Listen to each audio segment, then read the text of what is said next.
আজ দুপুরে রান্না করেছি পনির আর আলুর তরকারি, একদম রেডি। আজকের রান্নাটা তোমাদের দেখায়নি, তো কি কি রান্না করেছি সেটা তোমাদেরকে দেখিয়ে দিচ্ছি। আর এখানে হচ্ছে পেঁপে সেদ্ধ।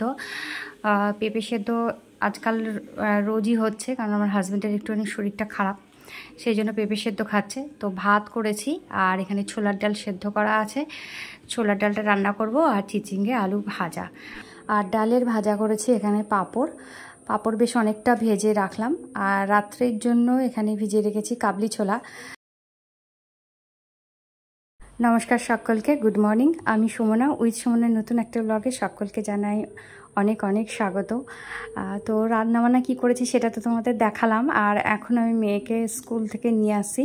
আজকে বেশ বেলা থেকেই তোমার ব্লগটা শুরু করেছি, কারণ আজকে অনেকটা কাজ ছিল। তো সেইগুলো বাসি কাজ কিছু সারা হয়ে গেছে আমার, কিছু কি প্রায় অলমোস্ট সব কিছুই সারা হয়ে গেছে। এখন মেয়েকে নিয়ে চলে যাচ্ছে। আর এটা কিন্তু আমাদের পাড়ার মন্দির, জানো তো। তো যেহেতু দিনের বেলা বাইরেটা ভীষণ আলো থাকে আর ভেতরটা পুরো অন্ধকার, ওর জন্য মায়ের দর্শনটা তোমাদের করাতে পারলাম না। এটা শীতলা মন্দির।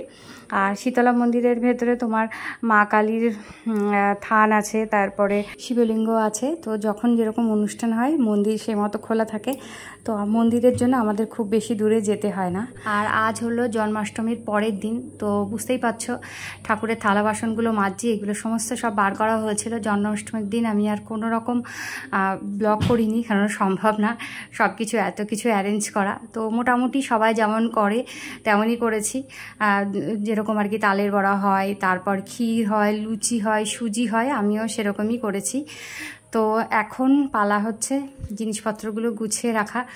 বার করতে তো ভালো লাগে, কিন্তু তুলতে গেলে একটু আলসি লাগে। তো এটা খুব সকালবেলা করা সম্ভব ছিল না, কারণ সবাই স্কুল যাবে, ছেলে গেছে পড়তে, মেয়ে স্কুলে গেল, হাজব্যান্ড স্কুলে গেল, তো ওদের সমস্ত সব কিছু ম্যানেজ করতে করতে আর সকালে করার সময় অতটা পাইনি। তো বেলায় এখন এগুলো করে নিচ্ছি।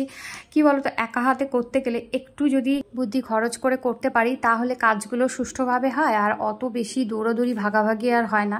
সকালবেলা যদি এগুলো নিয়ে বসতাম তাহলে আজকে আর দেখতে হতো না, সমস্ত সব কিছু আমার গুবলেট হয়ে যেত। তো এখন ফ্রেশ মাইন্ডে এসে এই কাজগুলো করে নিচ্ছি। মেয়ে বাড়ি আছে, আর কেউ বাড়ি নেই এই মুহূর্তে। তো এইগুলোই এখন আমার পরিষ্কার করে তুলে এই যে জানলাটায় রাখলাম, জানলাটায় রোদ্দুর আসে, রোদ্দুর এই মুহূর্তে নেই, আর যেহেতু একটু বেলা হয়ে গেছে, যা তাপ আসবে তাতে বাসনগুলো সব শুকিয়ে যাবে। এরপর ঠাকুরের জায়গাটা একটু মোছার পালা, কারণ বিশেষ 3-4 বার করে মুছতে হয়েছে, কারণ এখানে জল ফেললে বুঝতেই পারছো পুরো জায়গাটা জল জল হয়ে যায়। তো বারবার করে মুছে একটু শুকনো করতে হয়। আর ঘরও মোছা আমার কমপ্লিট, বাকি আছে এই জায়গাটা ধোয়া। মানে এই যে বৃষ্টি হলে কি বলবো, বৃষ্টি হোক আর না হোক, চটিটা যেহেতু এই পর্যন্ত আসে, তো এত বালি বালি হয়ে যায়। ইদানিং আর আমি ঝাড় দিচ্ছি না, পুরো ধুয়ে দিয়ে এই মফটা দিয়ে তারপর একটুখানি তোমার মুছে নিই, তাহলে জলটাও খানিকটা শুষে নেয়, আর যে কাদাগুলো লেগে থাকে সেইগুলোও উঠে যায়। মাঝে মধ্যে একটু লাইজল দিই, মাঝে মধ্যে একটু সার্ফ দিয়ে একটু ডলে ডলে পরিষ্কার করি, না হলে যেহেতু পাথর, সাদা পাথর, তো কালচে হয়ে যাওয়ার একটু সম্ভাবনা থাকে। যাই হোক, সমস্ত কাজকর্ম শেষ করে স্নান করে আসলাম, আর সকালবেলায় এইগুলো কেচে দিয়েছিলাম আমি, তো সেইগুলো এখন তুলে নিচ্ছি।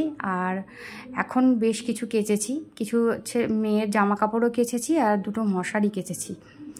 তো মশারি দুটো কাচবো করে বেশ কয়েকদিন ধরে ভাবছিলাম, কিন্তু বৃষ্টি হচ্ছিল, আর মশারি ভিজে থাকলে রাত্রে কী করে শোবো বলো। সকালবেলা উঠেই সব দিন আর কাচা হয় না। আর মশারিগুলো যেহেতু ঠিক যেখানটা ফ্যানের হাওয়াটা ডাইরেক্ট লাগে, দেখবে সেই জায়গাটাই কালোটা হয়।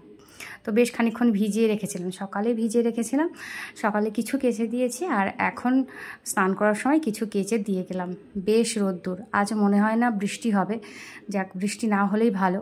অনেকগুলো জিনিস ছিল যেগুলো কাচাকাচি করে শুকিয়ে নিয়েছি। আর এই যে ক্লিপটা দেখছো, এটা কিন্তু দুপুরবেলা, মানে একটু বিশ্রাম নেওয়ার পর দুপুরবেলা আমি এই জায়গাগুলো একটু ভালো করে পরিষ্কার করছি, কেননা সকালের দিকে আজকে একদম টাইম ছিল না। কালকে যেহেতু তোমার পুজো গেছে, পুজোর বেশ খানিকটা দৌড়াদৌড়ি ভাগাভাগি গেছে, তারও কিছুটা এলোমেলো হয়েছিল, সেইগুলোও গোছাতে হয়েছে। তো সকালবেলা টাইম ছিল না। তো এই বোর্ডটা ভীষণ নোংরা হয়েছে, বাচ্চারা ভীষণ এখানে ওখানে হাত দেয়, তো নোংরা হয়ে গেছে। তো এখানে একটু পেস্ট লাগিয়ে একটু ভিজে কাপড় দিয়ে মুছে দিচ্ছি। পেস্ট লাগিয়ে যদি তোমরা ব্রাশ দিয়ে মানে পুরনো ব্রাশ দিয়ে মুছতে পারো তাহলে খুব ভালো ওঠে। তো ব্রাশটা আমি খুঁজে পাচ্ছিলাম না বলে আমি আর দিইনি, মনে হয় মেয়ে কোথাও নিয়ে খেলা টেলা করেছে হয়তো, আর হ্যাঁ সেই জন্য আমি কাপড় দিয়ে মুছলাম। আর এই যে টাইলসটা দেখছো জলের ছিটে লেগে বেশ কিন্তু কালচে টাইপের, কালচে না ঠিক এরকম সাদা সাদা হয়ে যায়, দেখতে ভালো লাগে না, গ্লেজ থাকে না কোনো। তো সেই জায়গাটাও একটু ভালো করে তোমার বাড়িতে যে স্প্রেটা দিয়ে আমি সবসময় ঘরটাগুলো পরিষ্কার করি, রান্নাঘর পরিষ্কার করি, সেই স্প্রেটা দিয়ে একটু পরিষ্কার করে মুছে নিলাম ভালো করে। তারপর এই যে দেখছো আমার গাছগুলোর একটু জল দেওয়ার প্রয়োজন ছিল, তো আমি অন্তত 15 দিনে একবার বা মাসে একবার করে এদেরকে শাওয়ার করাই। যখন টবের জল একদম শুকিয়ে যায় তখন এদেরকে এইভাবে স্নান করাই, এতে এদের তোমার ময়েশ্চারটা বজায় থাকে টবের মধ্যে, আর গাছের পাতাগুলো পরিষ্কার হয়ে যায়। বেশ খানিকটা সময় কিন্তু আমি শাওয়ারের তলায় রাখি। অনেকে তোমরা আমার গাছপালা কীভাবে আমি যত্ন করি তো সেইটা দেখতে ভীষণ আগ্রহী, তোমরা খুব পছন্দ করো সেইগুলো। তো ছোট ছোট টিপস কিন্তু আমি আমার ভিডিওর মধ্যে দিই, তো সেইগুলো যদি একটু লক্ষ্য করো তাহলে কিন্তু তোমরা গাছ অনায়াসে রাখতে পারবে। হ্যাঁ, রাখাটা কিন্তু খুব বেশি কঠিন জিনিস না, জলের দিকটা একটু খেয়াল রাখতে হয়, যেহেতু ঘরের মধ্যে টবটা থাকে, একটু বেশি জল হয়ে গেলে গাছ নষ্ট হয়ে যাওয়ার একটা সম্ভাবনা থাকে।